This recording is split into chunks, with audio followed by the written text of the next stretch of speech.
Hoje nós vamos esclarecer um problema bastante recorrente nas produções textuais, sobretudo de redações de Enem e SSA, que é a estruturação.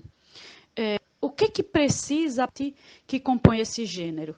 Primeiro, a gente já sabe que ele é composto de introdução, desenvolvimento e conclusão. Mas o que eu preciso colocar na introdução? Como é que precisa ser construído o desenvolvimento?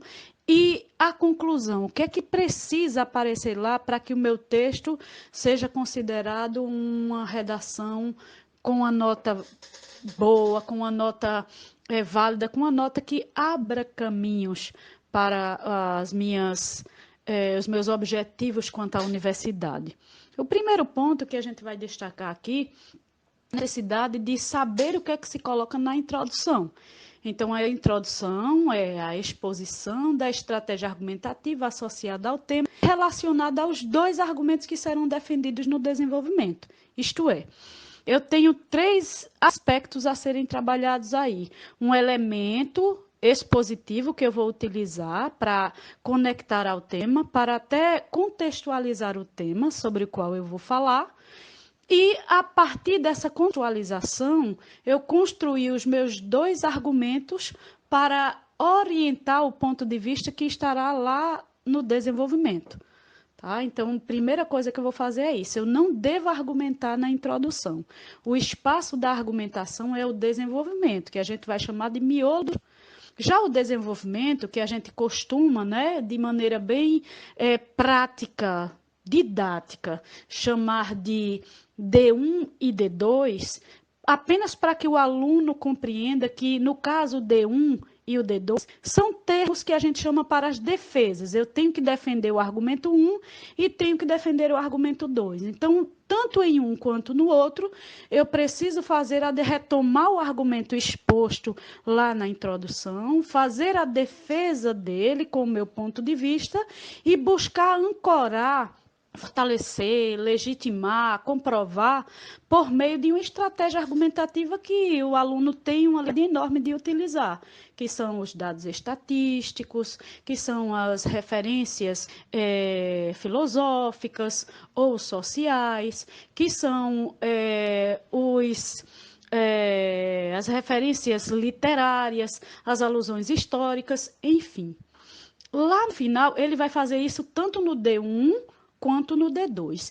Essas 2 defesas compõem o desenvolvimento e ele teria aí 15 linhas para fazer. É importante lembrar que o texto é predominantemente argumentativo. Então, tudo que estiver ali fazendo parte da composição textual estará em prol da defesa de um ponto de vista. Então, a descrição pode acontecer, a exposição pode acontecer, um trecho narrativo, uma sequência narrativa pode acontecer, mas ela estará sempre a serviço da defesa do ponto de vista. Tá? E, por fim, na hora de concluir o texto, esse gênero cobrado pelo Enem, o texto dissertativo argumentativo, ele exige uma proposta interventiva. Então, o último parágrafo do texto é para que você solucione ou dê sugestões para que o problema seja resolvido, minimizado, erradicado, enfim.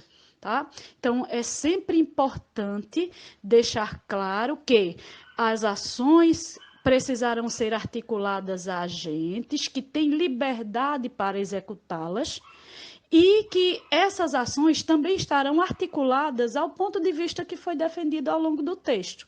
Tá? Depois que essa ação é destacada, é detalhada, é importante que o estudante observe se elas estão articuladas aos argumentos que foram defendidos, para que não se defenda um ponto de vista e lá na hora de produzir a proposta, de sugerir a intervenção, elas não estarem, essas 2 partes do texto não estarem desconectadas.